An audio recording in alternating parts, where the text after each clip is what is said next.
I want to talk about Brightburn.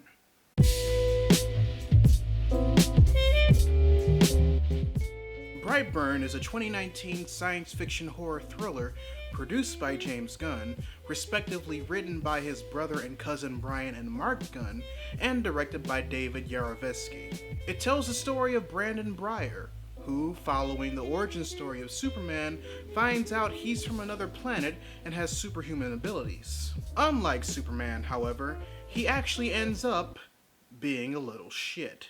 Brandon, you don't think of your mom and dad as your real parents? I do. I just know I'm something else. Something superior. Now, I made a video about the similarities between the story of Brightburn and DC Comics' Superman, and the possibilities of how they were able to avoid getting sued.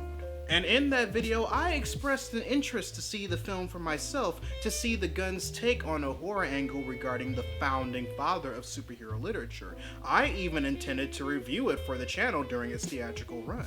But when I went to see Brightburn in theaters, my desire to discuss this film more in depth just started to surface the more I was exposed to it. AKA, this movie got me back on my bullshit. And whereas others are quickly capable of summarizing this film as a horror take on Superman's origin that you can just turn your brain off and enjoy it for what it is, my initial takeaway was something completely different. So in this video, I'm going to explain how Brightburn warns us, whether intentionally or unintentionally, about the dangers of adolescent white male privilege. I told you I was back on my bullshit. I'm the bad guy. Now, in order to understand how Brightburn serves as an allegory for the dangers of promoting white and male privilege in young boys, we must first understand what both white privilege and male privilege are, along with their symbiotic relationship with each other. White privilege is a set of various systematic advantages that white people have that minorities do not. Some are aware it exists. I want you to admit that there is such a thing as white privilege. That's all I want. I knew you were going to. That's all I want. Some refuse to believe it exists. If there's white privilege, then there has to be Asian privilege, What? because Asians make more money than whites. What kind of Asian? You have to... Asian Americans. Well, no. Asian Americans. Depends on where they're from, if you're looking at They're from studies. Asia. And others are straight up surprised that it's even a thing because they believe that said advantages they have are equally available to everyone.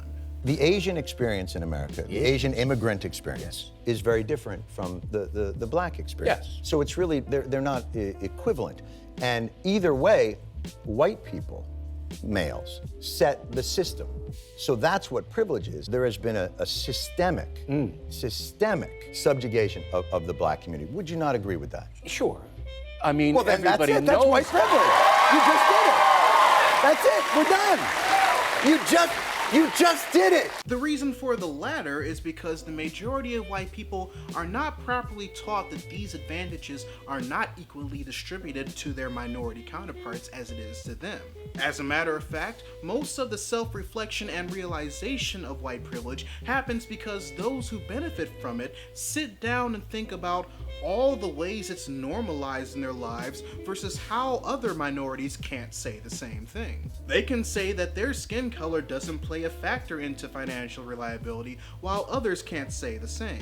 They can curse in public and wear ragged hand-me-downs without having to worry about people attributing those decisions to the lack of education or money that's usually associated with other races. They don't have to worry about their whiteness being one of the factors of them getting pulled over by the cops or having the IRS randomly select them for an audit. They don't feel that their presence in modern media is underrepresented, yet wonder why people of color constantly make a big deal out of it when they're represented even in the slightest of ways. White people taking the time to actually think about all the things that they take advantage of every day while simultaneously realizing that other races aren't regularly offered the same opportunity as them usually opens their eyes in regards to the overall existence of white privilege, both on a personal and on a broader scale, in one way or another, which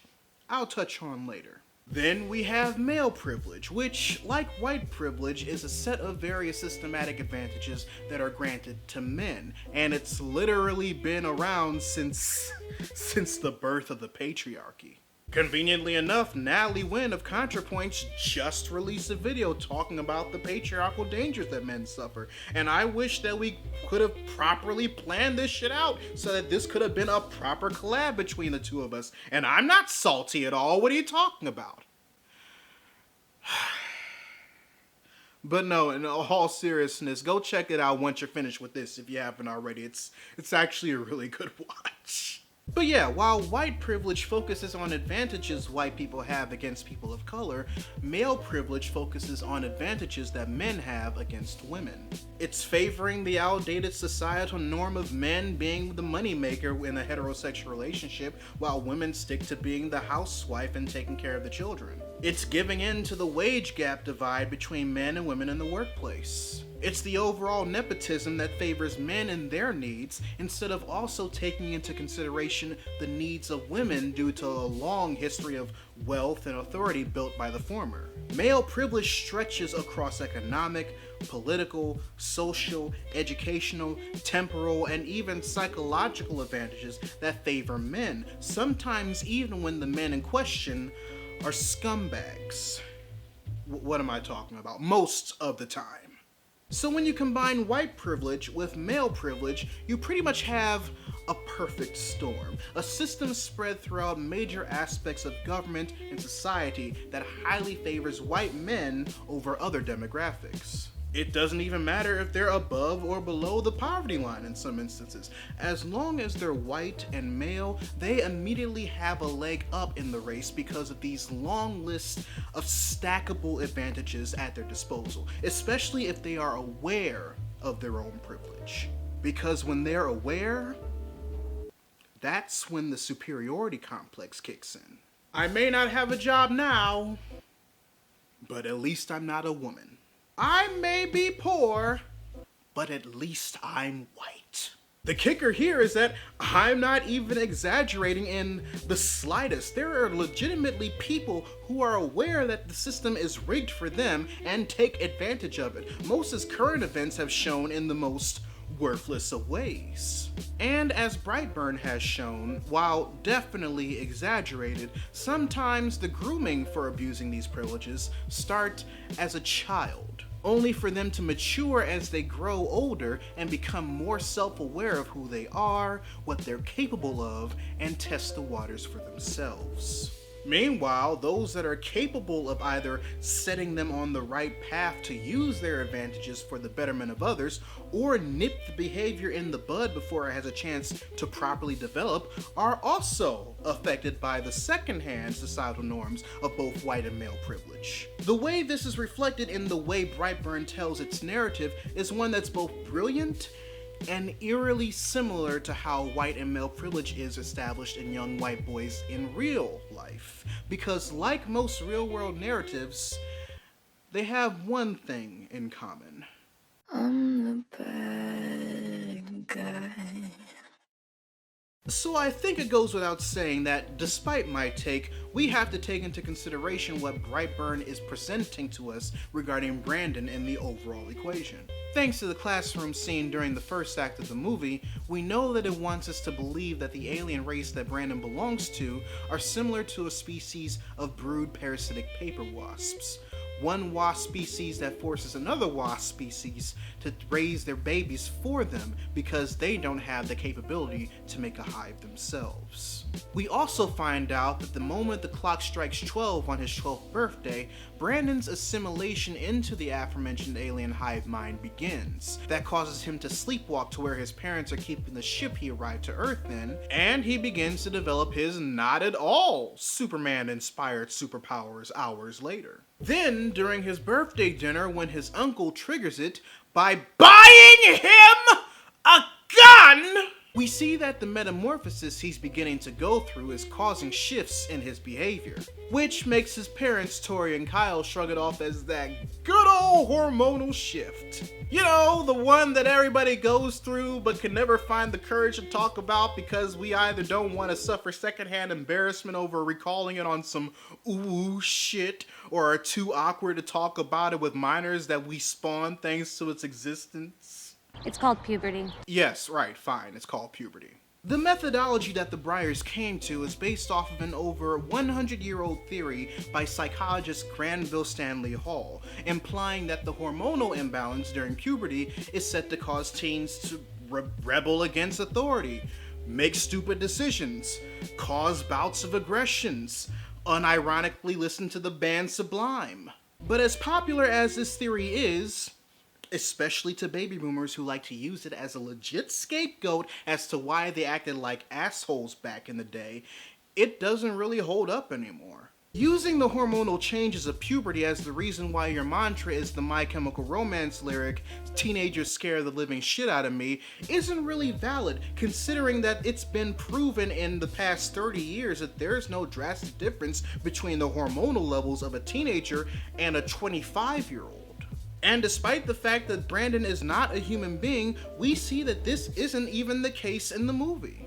As much as we like to assume the official start of his assimilation into his alienhood started the moment his 12th birthday began as an exaggeration of Hall's puberty theory and to give Tori and Kyle some credibility as parents with the best intentions, it's actually started before the clock struck 12 that day. Going back the day before his birthday to the same classroom scene where we learned about the on-Earth inspiration for his alien species, we see him drawing the infamous symbol in his notebook that he would constantly draw throughout the rest of the movie. Mr. Breyer?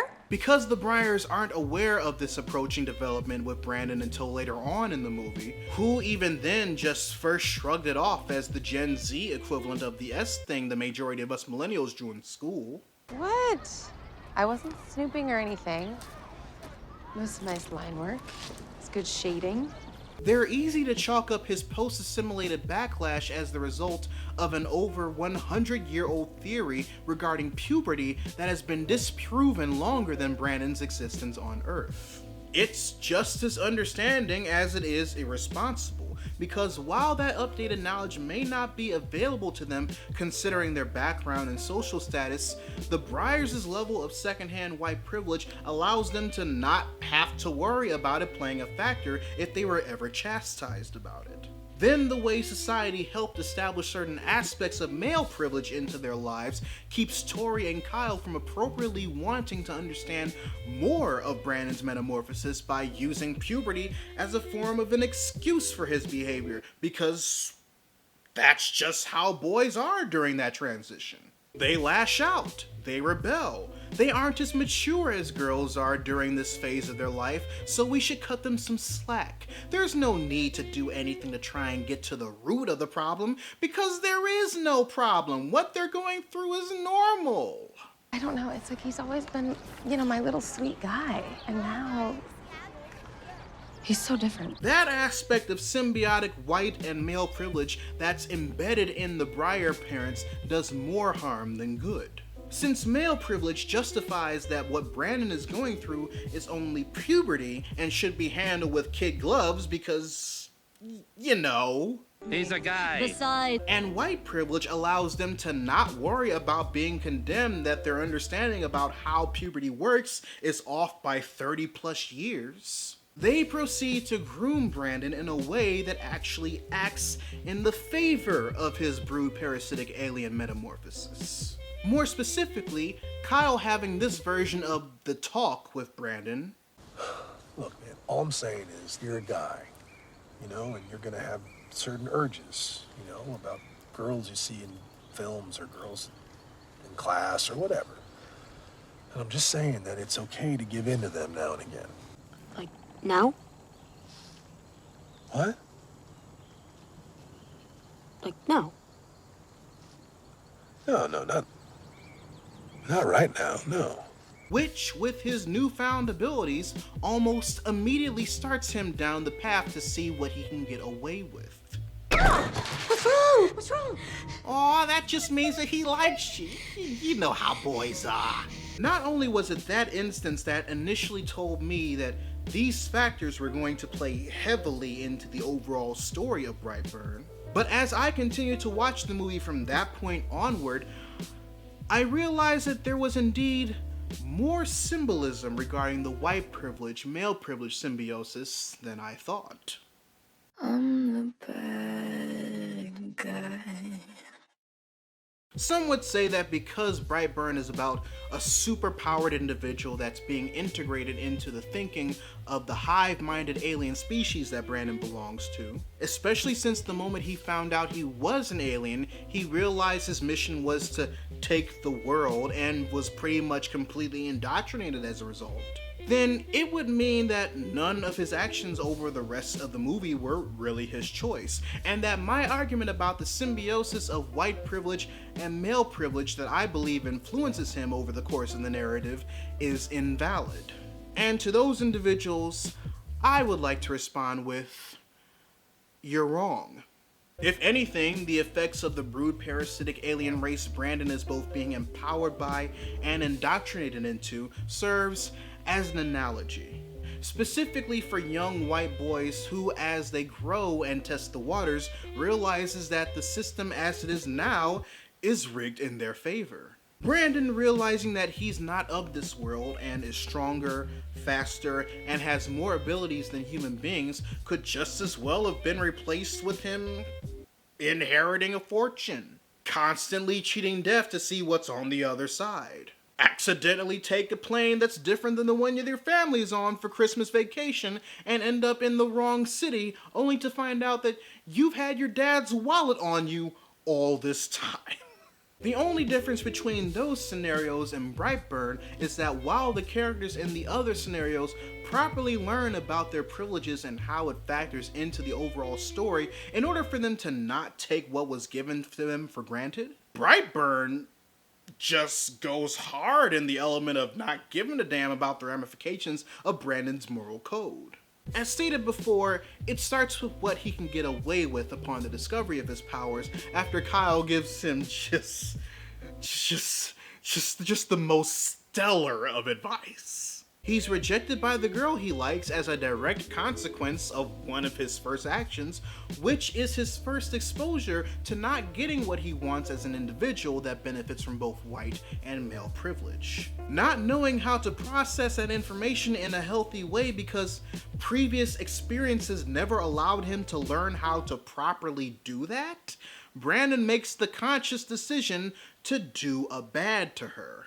Because of this, Brandon becomes one of those individuals that truly exist in real life who are aware of their privileges as white boys that turn into men and know that they have a leg up among everyone else, has benefited from things like the law, media, and societal norms working out in their favor, but doesn't know why things happen the way that they do when it doesn't. That's why he reacted the way that he did when he threatened his aunt not to turn in her reports on him to the sheriff when it didn't work. That's why he reacted the way that he did when he told his uncle not to tell his parents that he was at their house when that didn't work. Are you gonna tell my parents? You're lucky if that's all I did. That's why after he killed him, Brandon lied to his parents regarding where he was in order to get things back to his perception of normal, despite it being unknown to him that it didn't work. He's lying. Yeah, obviously. It's not uncommon for people to regularly expect the benefits of white privilege, male privilege, or both, that they're just used to things always working out for them because of it, both on a sociopathic and a psychopathic level. So Brandon, having this mentality reflected in his character once he gives in to the hive mind, isn't so far-fetched when compared to real life scenarios, but at the same time, it also shows him and the real life counterparts who actually think this way why they're extremely dangerous. Instead of deciding to analyze the situation and possibly change their perspective of how they look at the puzzle in order to get the results that they want once they realize that the square peg will never fit into the triangular hole, regardless of whether or not they want to change, Brandon Breyer and people like him are the type to naturally get offended that the square peg won't fit into the triangular hole, and just double down on forcing it to happen the way he's used to things happening, until eventually the entire puzzle ends up destroyed. And I can't emphasize it enough when I say that both of the individuals that I just described are just as dangerous. The only difference between the two is that the latter is more than likely to become registered as a sex offender, while the former is more than likely to become the majority leader of the Senate. But the real kicker here is that Brightburn actually shows that this isn't the only thing we have to worry about when it comes to white privilege and male privilege doing the fusion dance with each other. There's in fact one more factor to take into consideration, and in my opinion, it's just as important. I'm the bad guy. If Brandon Breyer represents the dangers of both white and male privileges exposed at a young age, then his parents represent society not only establishing them in him, but also reacting to said buildup and its aftermath.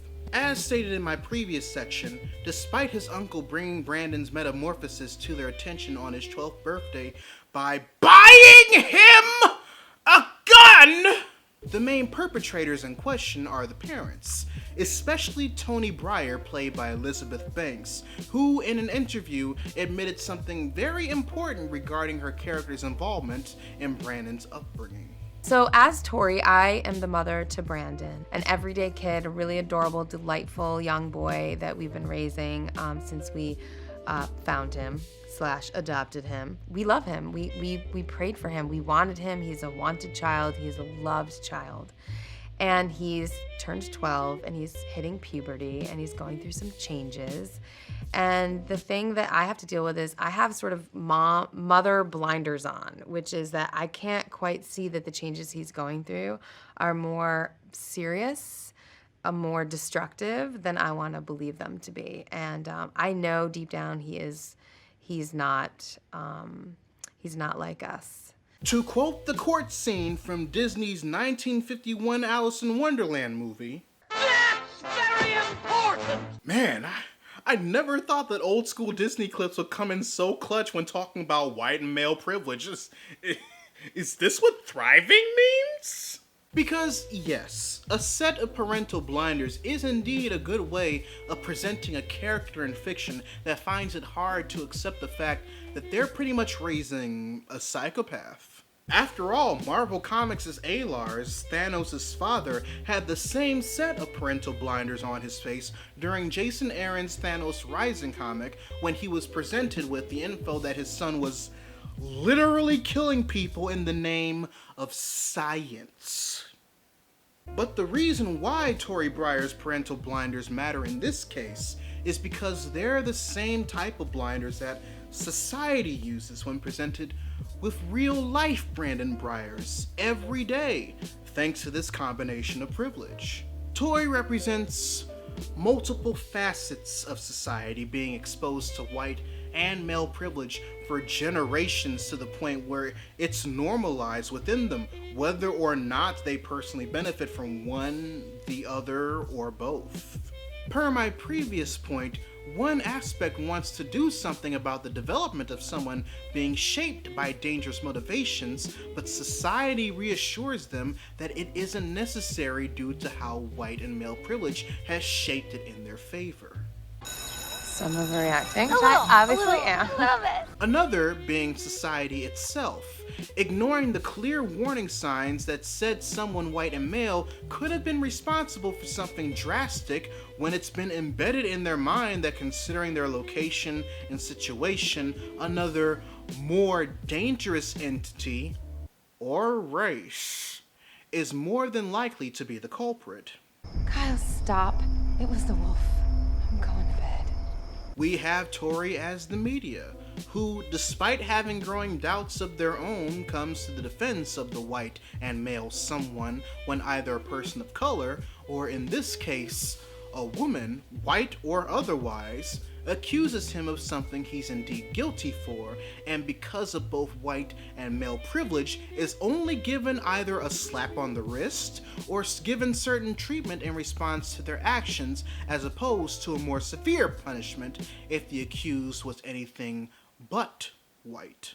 We are taking action. Brandon's going to be suspended for 2 days. Suspended? Do your job! Arrest him! Sorry, ma'am, that's not your call. Then, of course, near the end, we find Tori as both the media and the individuals it influences when shit goes extremely sour. It's too late to look at red flags. Warning signs are now irrelevant.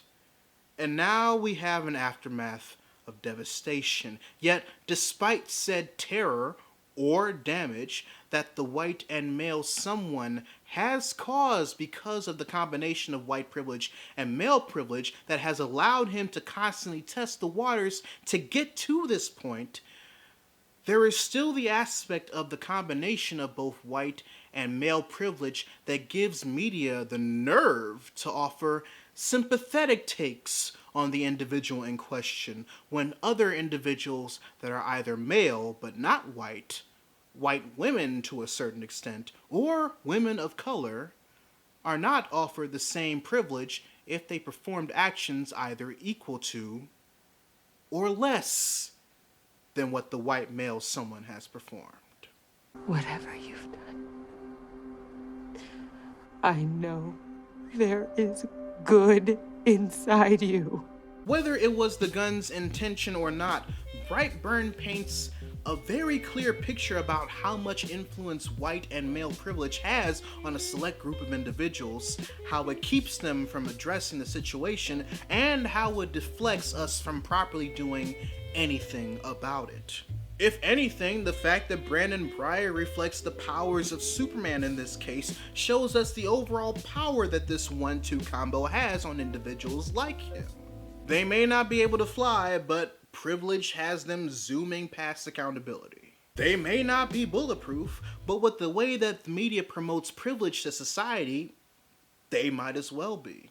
Brightburn might consciously offer a more horror-based look at the Superman myth, but time has proven time and time again that when it comes to true dangers, terrors, and paranoia, thanks to the combination of white privilege and male privilege, going, look, up in the sky, should be the last thing